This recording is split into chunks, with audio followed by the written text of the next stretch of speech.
Bonjour tout le monde. N'y pense pas. Bonjour, bonjour. Vous savez pourquoi je fais ce geste comme ça? C'est parce que cette pause du penseur, machin, elle nous a été mise dans l'inconscient par des faux gars intéressants. Du coup, on le reprend tous comme des moutons, parce que nous sommes tous des moutons. Celui qui refuse l'influence de l'autre et celui qui plonge sa tête dans la terre et qui se croit au-dessus du tout. En réalité, on est tous sous l'influence de chacun parce que partageons la même vie et chacun apporte à l'autre. Il faut juste l'accepter. Il faut juste aussi faire en sorte que les gens aient de belles influences et essayer de montrer ceux qui ne méritent pas d'être suivis. C'était un petit message là sur la démocratie. Je vais faire. Hier, je voulais vraiment savoir ce qu'il disait sur la démocratie, sur internet, comment il a défini tout ça. Je suis tombé sur un truc qui s'appelle SNRTL, je sais pas quoi, .fr. Je sais pas si on m'entend bien. Bon, bah. Je suis sur le site snrtl.fr. Là, on me voit bien. Et je regarde un peu toutes les notions de démocratie qu'il y a marquées. Putain, il y en a plein. Il y en a plein. Ça. Doctrine prenant un tel régime, la démocratie, on s'en fout. Régime politique, système de gouvernement dans lequel le pouvoir est exercé par le peuple. Bon, jusque-là, on est tous d'accord. Citoyen, démocratie autoritaire. Ça commence à être étrange, mais bon, si, je veux bien que le peuple soit autoritaire, hein, avec plaisir même. Direct, libéral, bon, démocratie libérale, alors celle-là, elle sent déjà la merde, quoi. On a déjà pourri nos dicos, mais bon, passons. Parlementaire, bon, là c'est le pompon, hein, c'est la République et compagnie, on a vu ce que ça donnait comme fameuse démocratie. Représentative, bon, voilà. Il nous représente, voilà. Le mec a 8000 balles par mois, il me représente moi à 400 balles par mois, tu vois. Enfin. On s'en fout, on s'en fout. Enfin, je mettrai. Enfin, faut juste taper définition démocratie. Je mettrai même le lien que je suis en train de lire en bas, comme ça vous verrez un peu tout ce qu'ils ont mis. Tout ça pour dire que même dans les dicos ou même dans ceux qui disent savoir c'est quoi la démocratie, et qui l'écrivent sur internet et qui apparemment sont officiels et tout, eh ben, il y a déjà un truc qui pue dans leur définition, tu vois. La démocratie, c'est un système, point. Il n'y a pas plusieurs manières d'instaurer la démocratie. Non, une démocratos, pouvoir au peuple. Le délire, c'est il faut donner ce pouvoir au peuple. Comment le donner? Tirage au sort. Et ils en parlent même pas dans ce truc. Ils parlent même pas d'Athènes. J'ai pas vu démocratie athénienne. Parle aussi de démocratie chrétienne, hein. Donc apparemment même à l'époque du Christ roi on appelait ça une démocratie, la monarchie et compagnie.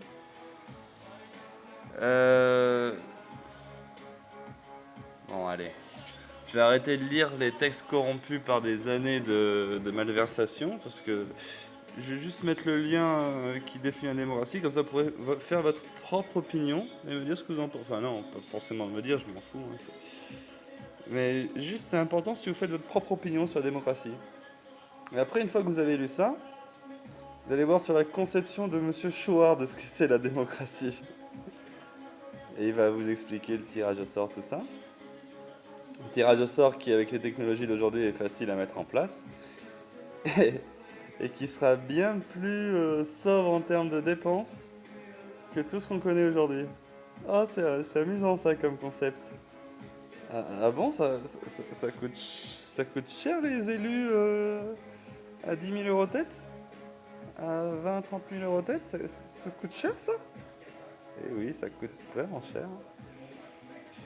Donc, ouais, c'est un vrai coup de gueule sur j'en ai marre d'entendre le mot démocratie alors que c'est que de la pub. Quand tu l'entends à la télé ou quand tu l'entends, faut apporter la démocratie dans les pays avec l'OTAN et les bombes, c'est uniquement pour nous retourner, pour ceux qui n'ont pas la patience d'aller au fond des choses, d'aller au fond de la... Pas la patience, il faut penser à ceux qui n'ont pas le temps non plus, parce que je sais plus qui c'est qui disait ça, mais à maintenir le regard de quelqu'un à sa survie immédiate, tu l'empêches de voir loin ou un truc comme ça. Enfin, il y a des idées qui traînent comme ça, quoi. Donc, sans déconner, le tirage au sort. Alors bon, je vais expliquer le tirage au sort un peu pour ceux qui voudront pas aller voir Chouard. Ça permettrait sur l'ensemble de la population de tirer au sort des individus représentant un panel, hein. On ferait un tirage au sort par rapport à l'âge, tout ça, où on essaierait de représenter toutes les catégories sociales, d'âge et compagnie. On pourrait même s'amuser à aller, pour les statisticiens qui aiment bien se branler sur les chiffres, on pourrait s'amuser à voir la proportion de chaque catégorie sociale pour qu'elle soit représentée en termes de leur proportion dans la France. En gros, si on a 10 millions de chômeurs sur 60 millions de personnes, on a un sixième de la Chambre qui serait des chômeurs. Donc on aurait un sixième de la puissance politique qui serait justement des personnes comme vous et moi. Enfin, moi je suis même pas au chômage, moi je suis au RSA. Donc en plus, comme c'est pas dans les stades du chômage le RSA, on serait plutôt un quart.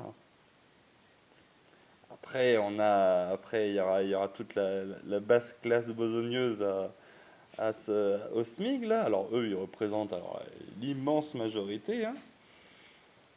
Et ce serait, en gros, avec le tirage au sort, on donnerait le pouvoir aux smicards. Je sais pas si vous, ouais, ça rentre un peu dans la tête. Tirage au sort, smicard. Ah, déjà tu dis ça à tous les smicards. Et- Ah oui, on pourrait avoir le pouvoir politique? Oui, oui, oui, on pourrait avoir le pouvoir politique. Réveillez-vous, réveillez-vous. Donc, c'est pour ça qu'il faut faire la guerre. Non, faut pas faire. Le meilleur des combattants est celui qui fait disparaître le combat. Il faut tendre la joue. Et uniquement, droit dans les yeux,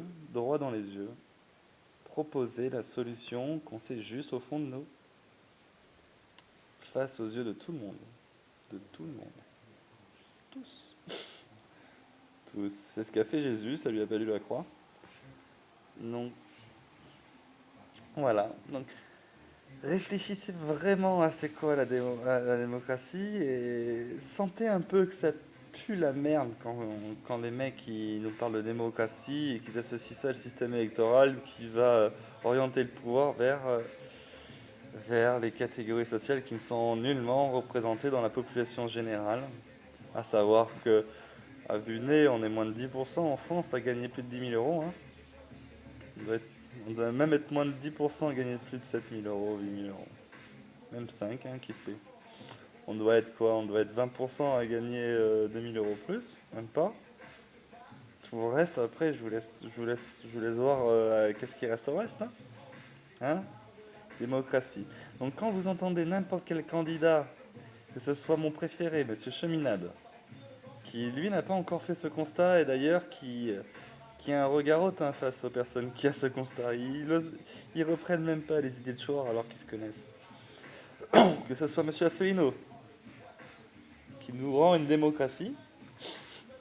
La blague, mec. Alors, j'ai posté sur le truc de l'UPR la phrase de Seyès que Chouard affectionne particulièrement. La France ne saurait être une... Pourquoi ça coupe? Est-ce qu'il n'y a plus de mémoire? Alors... Il y a pas. Donc on disait... Pourquoi CIS? Ouais, bon, allez, je vais faire l'effort de CIS, je vais relire la phrase de CIS parce qu'elle est importante. Et surtout, elle montre un peu l'état d'esprit de la Révolution française qu'on fête tous les ans. Et la fameuse Révolution. Alors pour la trouver facilement, moi je vais sur la chaîne YouTube de l'UPR.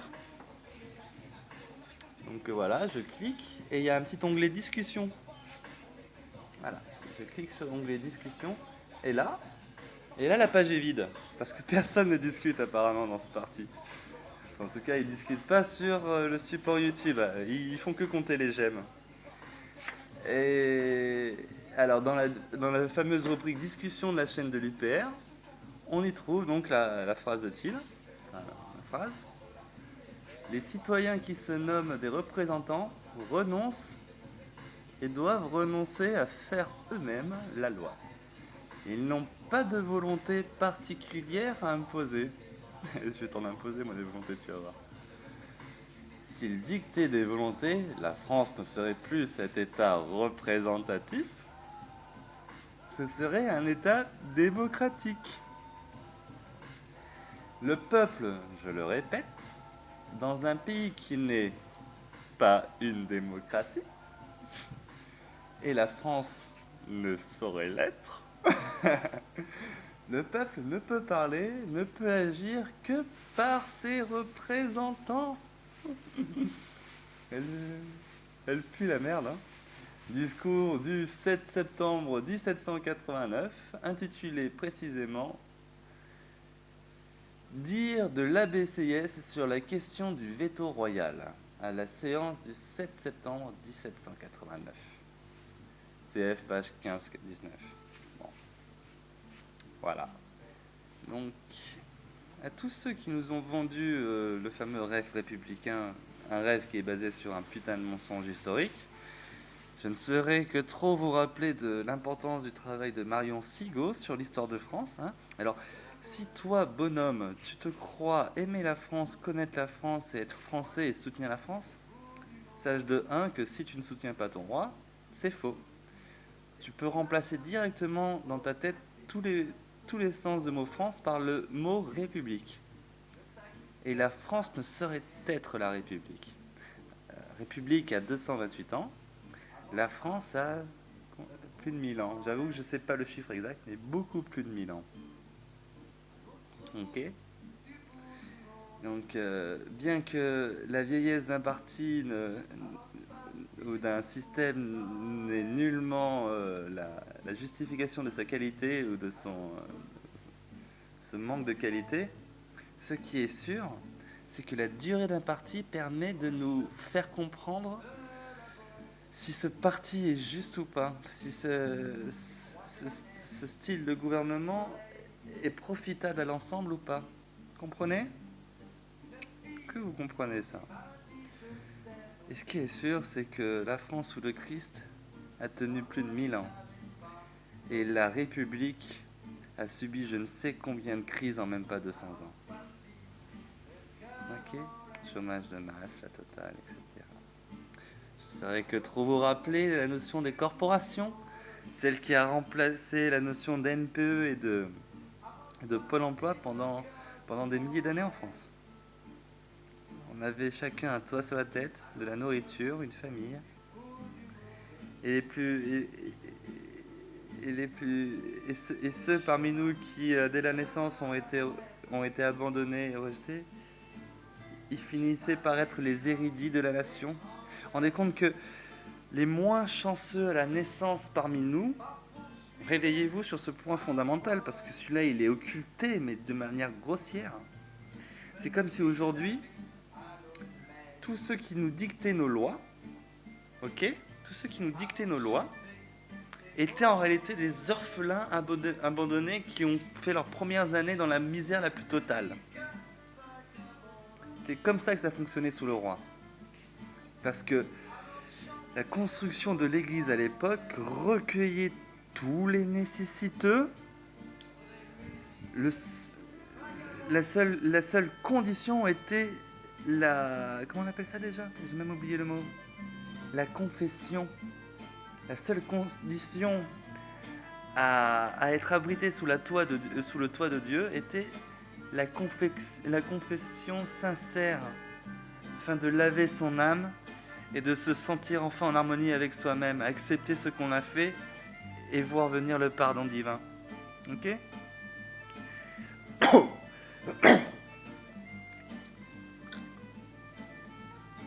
Et si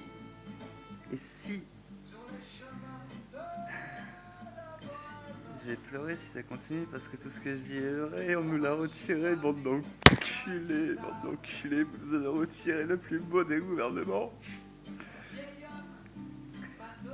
C'est ce que je suis en train de dire.